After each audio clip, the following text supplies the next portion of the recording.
June the 22nd, 1986. Argentina faced England in the quarterfinal, still raw from the Falklands War. Then Maradona punched the ball into the net with his hand and called it the hand of God.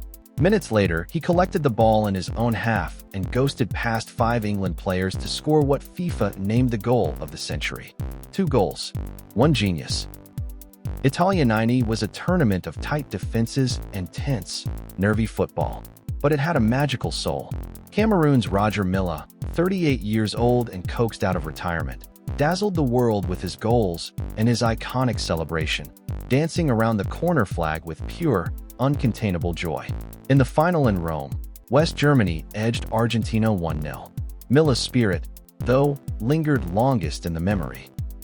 For the first time, the World Cup final itself would be settled from the penalty spot. Brazil and Italy had played 120 goalless minutes at the Rose Bowl in Pasadena. Then came Roberto Baggio, Italy's talisman, stepping up to keep his nation's dreams alive. He struck the ball. It soared over the crossbar. Brazil were world champions. Baggio stood, head bowed, ponytail hanging still. Not every World Cup story ends in celebration. Andres Escobar was one of football's most dignified men, a composed defender who carried Colombia's hopes in 1994. When he put the ball into his own net against the United States, Colombia were eliminated. Days later, back home, he was shot and killed. Football fell silent, a devastating reminder that the stakes of this game reach beyond sport. France had never won the World Cup, but on a summer night in Saint Denis, the wait finally ended. Zinedine Zidane, the heartbeat of French football and the son of Algerian immigrants, powered 2 headers into the Brazilian net in the final. The Stade de France erupted. Les Bleus were world champions for the very first time. A nation found itself that night. For the first time in its storied history, the World Cup left the familiar shores of Europe and the Americas and landed in Asia. South Korea and Japan co-hosted a tournament that captivated an entirely new continent of fans. But amid the wonder of this new frontier, one team remained the constant: Brazil. Playing football as if it were art, the Seleção claimed their record 5th World Cup title, cementing their status as the greatest footballing nation on earth. Before the crowd had barely settled, history was already being written. In the third-place playoff between Turkey and South Korea, Turkish striker Hakan Şükür received the ball and struck it cleanly into the net, just 11 seconds after kickoff. It was the fastest goal ever scored in World Cup history, a record that still stands to this day. Blink, and you would have missed a moment that will never be forgotten. Nobody gave South Korea a chance. As co-hosts, some predicted a modest showing, but the tournament had other ideas. Game by game, the team stunned the world, eliminating powerhouses along the way before reaching the semifinals. An entire nation erupted into the streets, painting cities in red. Asia had arrived on the world stage, and South Korea had carried the flag all the way. It was one of the greatest underdog stories ever told at a World Cup. In the 2006 final in Berlin, France and Italy played out a tense battle that went all the way to penalties. Italy held their nerve and were crowned world champions for the 4th time. But the match is forever remembered for one moment. In the final chapter of his legendary career, France captain Zinedine Zidane headbutted an Italian player, was shown a red card, and walked off the pitch in silence. His story ending not in glory, but in controversy. When the World Cup arrived on African soil for the very first time, an entire continent held its breath. The sound of vuvuzelas filled the air across South Africa's stadiums, creating an atmosphere unlike anything the tournament had ever seen. And when the final whistle blew in Johannesburg, it was Spain standing tall, playing their beautiful, fluid football to perfection. La Roja were world champions for the first time, and Africa had given the world a tournament to remember. The 2010 World Cup had one unlikely celebrity, an octopus.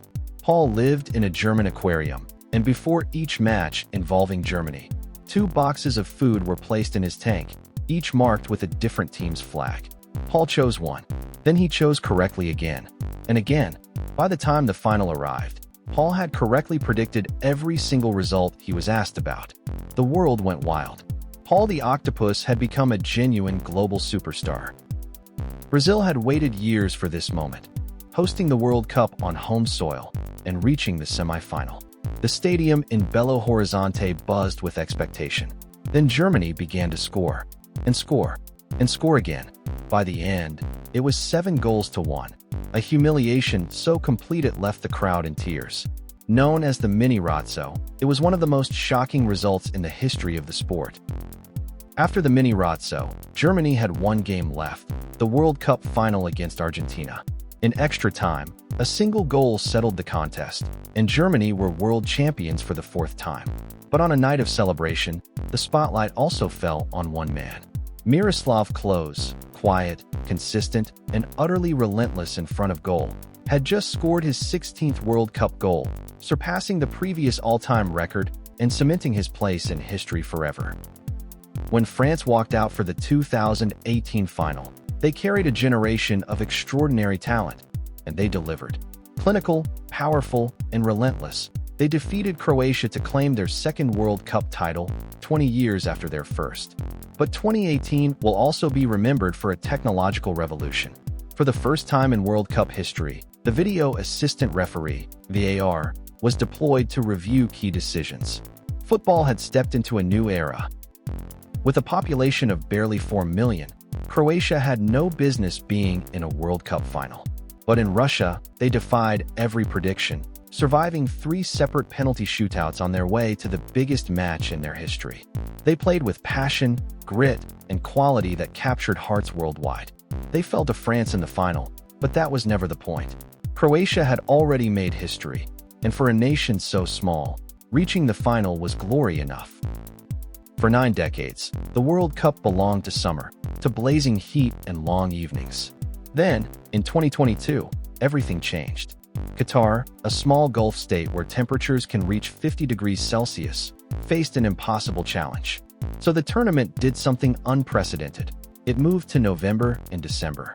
For the very first time in history, the world's greatest football event unfolded not under a summer sun, but in the cool nights of a Middle Eastern winter. Few moments in sport carry the weight of what happened in Qatar's final. Argentina and France produced one of the most extraordinary matches ever played, a contest that swung wildly, demanded extra time, and went all the way to a penalty shootout.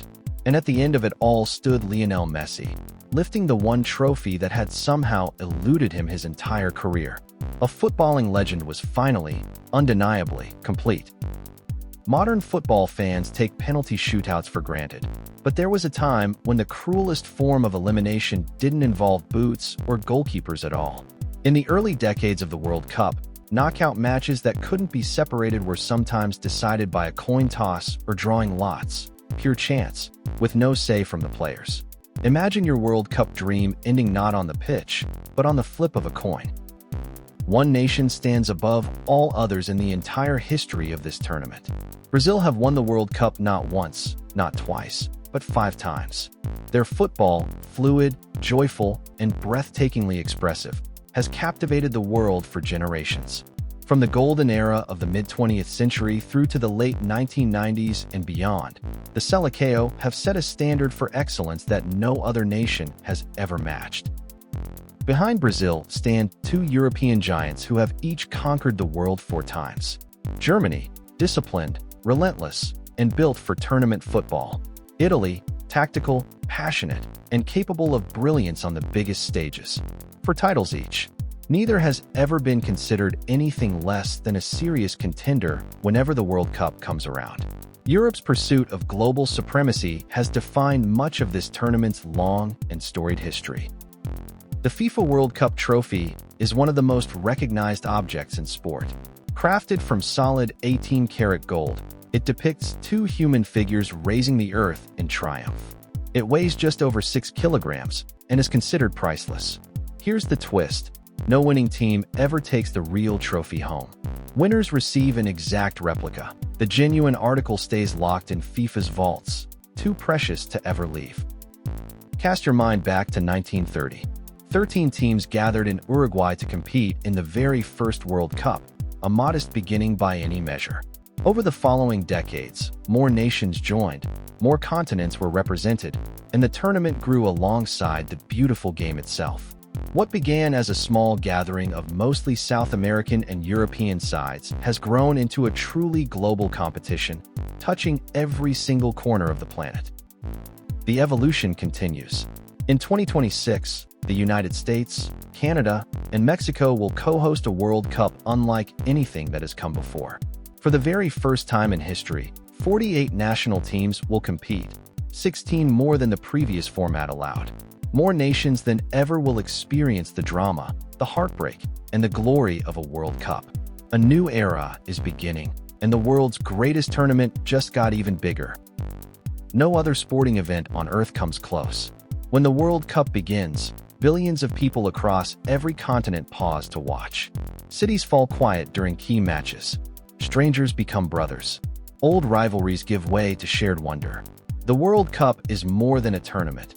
It is a moment, every 4 years, when the entire planet stops, watches, and breathes together. And nothing else in sport can say the same.